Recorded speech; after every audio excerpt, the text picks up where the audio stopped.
Good evening, good afternoon, good morning. This is the last two parashas of the book of Numbers, Matot-Massei. I want to focus on two words, vow and oath. I want to read you one sentence. When a man voweth a vow unto the Lord, or sweareth an oath to bind his soul with a bond, he shall not break his word, he shall do according to all that proceeded out of his mouth. And then it goes on to say the same for a woman. So, a vow is a promise. I vow to do something. I promise I'm going to do it. I have integrity, and I'm going to make it happen. And if I find that I can't make it happen, I'm going to apologize. And so I apologize it didn't happen. And because of you know me already, and you know how I work, I like it if people apologize in advance, so that I know that if you can't deliver, you tell me before you can't deliver, sorry, I'm going to be late, I can't deliver, I need help, and then I'll go do everything I can to help you. And then an oath is a vow, a promise, but an oath involves God. A minister takes an oath. The minister could be a priest, could be a rabbi, could be a minister in the Christian tradition, religion, could be a Buddhist or a Buddhist monk or a Buddhist layperson who says, I'm going to take an oath to become a bodhisattva. And when you make an oath in the presence of God, an oath can only be done in the presence of God, because that's what an oath is. If you say, I vow to do this, there's no biblical need. There's no Bible involved. But if you take an oath, whether there's a hand on a Bible or no Bible involved, an oath is always an oath in God's presence, with God as a witness. Now we have the ANC's policy conference on this weekend, where they're discussing the future of South Africa from a strategy, policy, strategic point of view. In a company, or myself, I have a strategy for myself, for my family, for my company, for my life. That's my long-term vision, my mission, my critical success factors, my objectives, my SWOT analysis, strengths, weaknesses, opportunities, threats, my Ansoff matrix, my product design, my marketing design, my marketing audit. All of those things go to make my strategy. And over 20, 25, 30 years, my strategy has hardly changed. My vision is the same vision. My vision is to have no cost of living for myself or for my planet. In that vision are many missions. I say this because the government is in a policy conference where they're looking at policy. They're looking at energy, Eskom. What should they do? Well, what they should do is they should implement the policies they set in 1998 and in 2003 and in 2010. They just have to implement. There's no need for any new strategy. There's only a need for implementing existing strategy. And then there's some pieces which talk about that they haven't followed Karl Marx's philosophy closely enough. And yet if we look at Russia and China, we discover that they are adjusting communist philosophy and bringing it into the 21st century, still with that incredibly in-depth feeling of socialist endeavor, where everybody is equal. And yet in South Africa, we have a very uneven playing field, where if you are in the ANC, close to the seat of power, you automatically have more privileges than someone living in the suburbs or in the townships. And if you're a big business, you can get time of use tariffs, which means you can pay different tariffs for electricity at different times of the day. But in order to get that, you have to pay a R500,000 a month service fee. And if you're paying 1,000 rand a month for electricity, obviously you cannot pay R500,000 a month for the service fee. But if you're paying 10 million rand a month, then you pay R500,000 service fee and you pay much less for electricity. And you can export to the grid and you can get paid for that if you're a big organization. But if you're a tiny person with a few kilowatts on your roof, then you are dissuaded from supplying the grid. And why am I talking about all this right at the moment? Because I'm talking about the fact that in our government, there are ministers. There's the Minister of Transport, there's the Minister of Labor, there's the Minister of the Environment, there's the Minister of Energy. There's the Minister of Local Government. There's the Minister in the Presidency. There's the President, because we're a republic. In a kingdom, there's a Prime Minister who reports to the King or Queen. There's so many ministers, and they all took an oath. They took an oath in the presence of God. And what is the most important commandment of the 10 commandments? The suggestions given by God in order to interact with God's planet, with God's people, with each other, with anybody, with any believer. What is it? A minister takes an oath. Oath is to God. The oath is in God's presence. And that first commandment, that only commandment, the main commandment, thou shalt not steal. Thou shalt not steal my time. Thou shalt not steal my stuff. Thou shalt not steal my reputation. Thou shalt not steal my family. Thou shalt not steal my children. Thou shalt not steal my God. Thou shalt not covet. Thou shalt not be jealous and steal someone else's happiness. Thou shalt not steal someone's virginity. Thou shalt not rape, stealing. Thou shalt honor thy sacred days. That means you don't steal from others who are observing those things. Thou shalt honor your father and mother, which means that your father and mother should honor their children and their families. Honor is a two-way street. And therefore we have the 10 utterances, the 10 commandments, the 10 vows, the 10 values. And how do I know what a value is? A value is saying that I value. I value my life. I value my family. I value my wife. I value my children. I value my friends. I value my parents. I value my job. I value my mind. I value my ability to think. I value my freedom. I value my country. I value its people. I value the environment because it gives me everything I have. My food comes from the environment. My air comes from the environment. My water comes from the environment. My health comes from the environment. I do everything I can to keep my body pure, clean, immune. Immune says I have my army, which keeps things out of my body. But if they get in, I find a way to get them out as quickly as possible. I try hard not to resort to drugs and pharmaceuticals and chemicals. I don't like to take one chemical to take another chemical out of my body. I prefer that the chemicals that I don't want in my body don't get in the first place. And I do detoxes. I do a heavy metal detox every week. Every day I take oxygen tablets to oxygenate my blood and oxygenate my body. Every day I think pure thoughts. I minister to myself. I take an oath to God every morning when I wake up that I'm going to look after God's planet. I'm going to look after God's environment. And the ministers who took an oath not to steal and not to be corrupt, to allow the people money that goes across their table, when 1 billion rand or 45 billion rand or 1 rand goes across a minister's table, he has a responsibility as an agent of the people to look after that money, to make sure it goes where it's meant to go, and not to take any for himself. He's been put in that place specifically because he is above the rest, not as corrupt as the people. And here the birds chipping in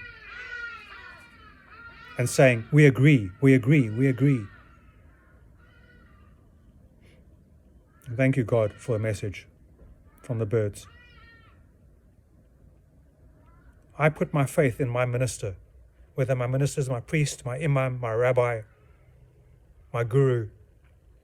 I put my faith in my minister, that my minister will minister to me and will look after my interests, and that my interests will come before the minister's interests.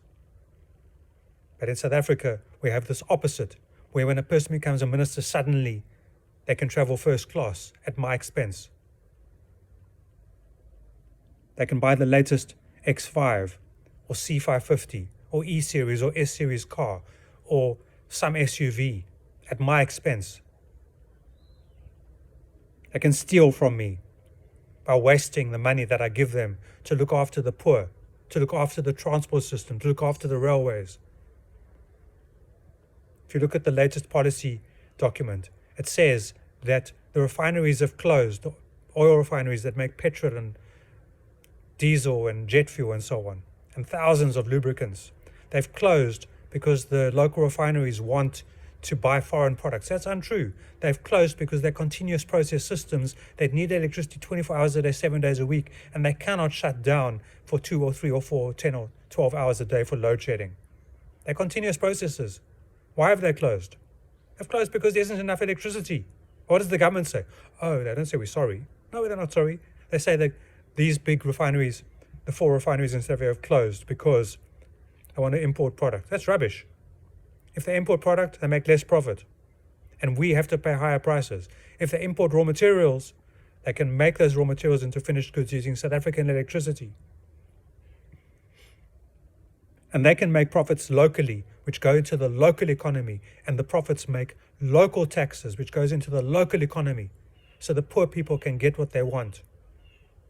And then I see people saying, but if electricity is privatized, then the council won't get as much money. But what happens if the South African economy is 5 times bigger than it is now? There'll be 5 times more rates income. There'll be possibly 50 times more tax income.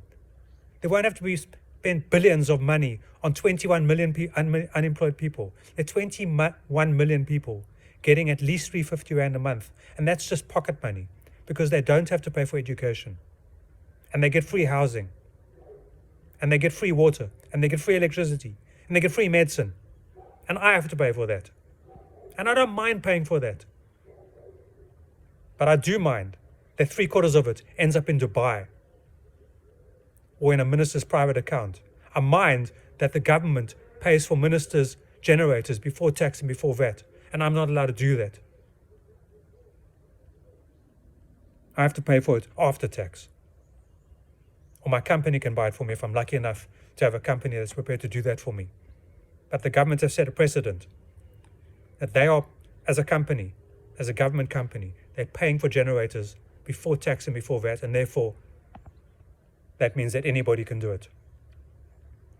When the president was found with $4 million under his bed cash, it means people can come back to South Africa with $1,000 and they don't have to convert it into rands anymore because the law says you need to do that. But if the president doesn't do it, if the ministers don't do it, then what precedent is that? We live in a constitutional democracy.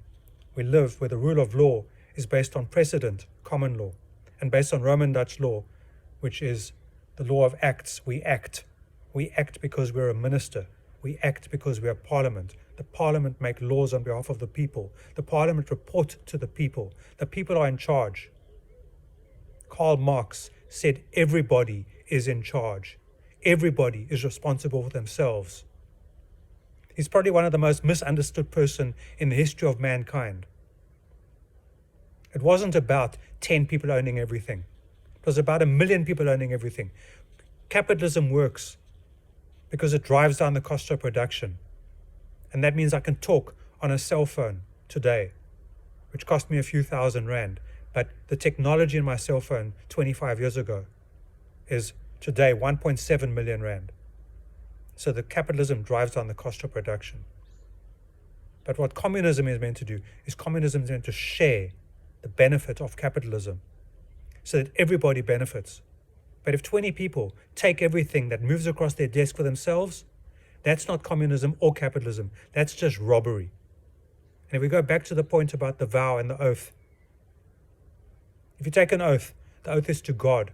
You have fixed your karma for the next 100,000 lifetimes. And you're going to come back poor in every one of those because you stole from the people.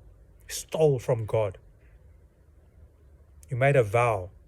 You made an oath to God in God's presence to look after the people in your socialist republic, in your communist mind. Your communist mind doesn't involve taking from the rich and giving to the poor. It involves everybody benefiting in the means of production. But you've stolen the means of production. How have you done that? You haven't supplied the electricity we need. You're late with power stations. You say the power stations were started late. Yes, they were. They were started 10 years late. You started building them in 2008 when you should have started building them in 1998. But the first one should have been finished in 2015, 7 years ago. And the second one should have been finished in 2018, 5 years ago, 4 or 5 years ago. And the third one should be finished this year, Coal 3. The first one is Medupi, the second one is Kusile, third one is Coal 3. 15 gigawatts, and you cannot provide it. And you've cost 10 million jobs because of this. And it's your fault and your responsibility because you didn't obey your vow as a minister to the people.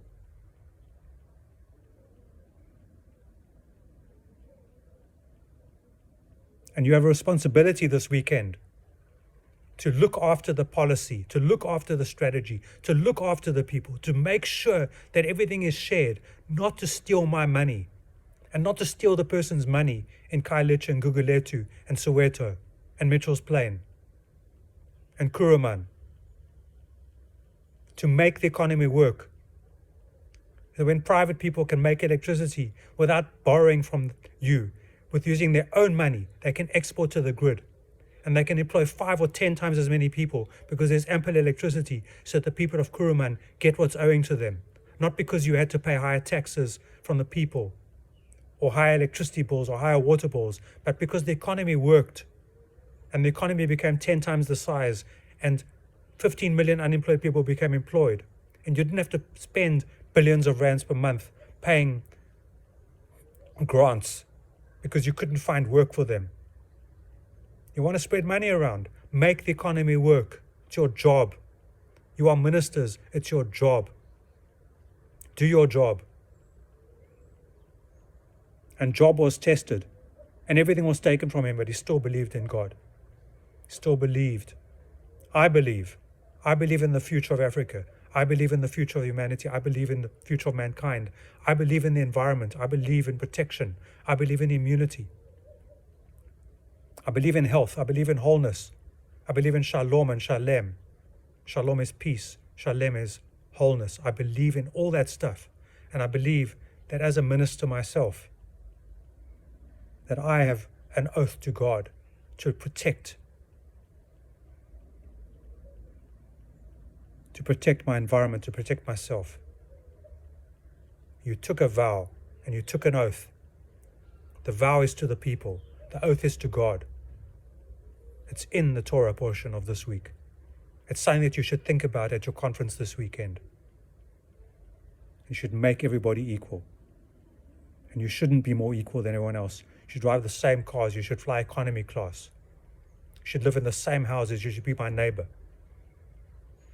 If I have to pay for my generator after tax, you should pay for your generator after tax. You should set an example. So I bless everybody that's watching this broadcast. And I thank you for supporting me. I thank you for the post that went viral on LinkedIn this week. I thank you for the post that went viral on the ENCA platform this week, Channel 403. I thank all the people that have interviewed me in the last 2 weeks. I thank God for giving me the vision that I had in 1999 at my dining room table that showed me a potential future that I've been living and that you can live. And we can reduce our cost of living for ourselves and our planet and be happy and healthy and wholesome and share the benefits and live Karl Marx's principles of everybody being equal and the proletariat sharing in the benefits of the rich people. And the rich people are rich because they took a big risk with all their money and they built something that reduced the cost for the poor people. So a poor person like me can have a hot shower every morning, which only a rich person could have 200 years ago. And a poor person like me can use an iPhone, which 20 years ago, no one had. No one had the technology in an iPhone. You needed a GPS, so many other technologies, very expensive. Now you have it in the palm of your hand because of capitalism. We need to share the benefits for the people. We need to understand what our previous generations have said and not take the cream of what they said, but we need to deal with the detail. We need our ministers to minister and take responsibility for who they are and what they do as agents of the people. I wish you good evening. Shabbat Shalom. Peaceful weekend.